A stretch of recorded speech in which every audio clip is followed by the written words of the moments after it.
શું તમે પણ નેગેટિવિટીને ઓળખી નથી શકતા?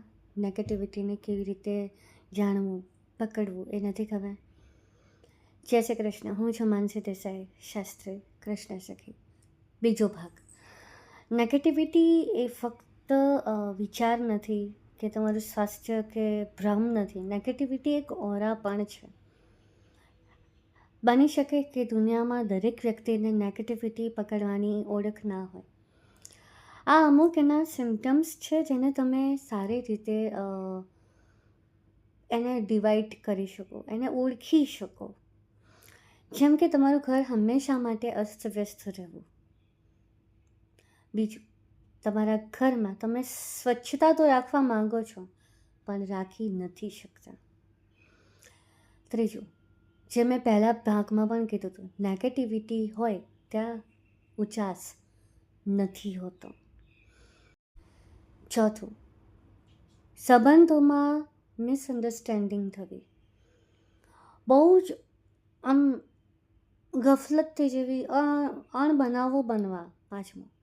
છઠ્ઠું, હસબન્ડ વાઈફ વચ્ચે એટલા બધા ઝઘડા થવા કે જેનો કોઈ ઉકેલ જ ના હોય. અને ઝઘડા પણ એવી વસ્તુમાં કે પહેલાં ક્યારેય એવી વસ્તુમાં ઝઘડા થયા જ નથી.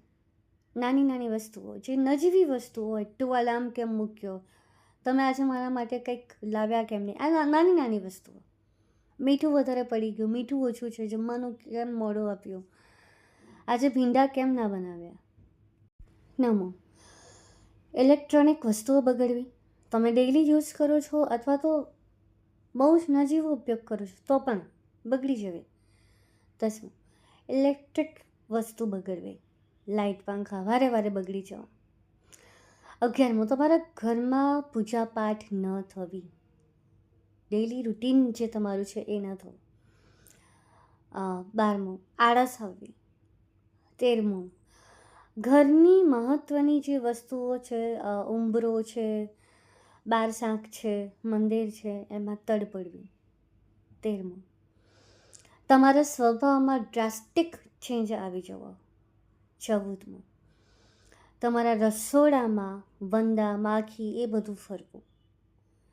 અને 15મું, તમે જે ઈચ્છો છો એનાથી બધું વિપરીત થવું. આ નેગેટિવિટી તમારા જીવનમાં, તમારા ઘરમાં આવી ચૂકી છે. એના આટલા પોઈન્ટ્સ છે જેનાથી તમે પકડી શકો છો. હું પ્રાર્થના કરીશ કે તમારા જીવનમાં આવું કશું જ ન હોય, અને જો હોય તો આ જેટલા પોઈન્ટ્સ મેં બતાવ્યા એના પણ ઉપાય હું ક્યાંક ને ક્યાંક તમને બતાવવાનો પ્રયત્ન કરીશ. તો વિડીયો ગમે તો લાઈક, શેર, સબસ્ક્રાઈબ અને ફોલો, કમેન્ટ કરજો. જય શ્રી કૃષ્ણ.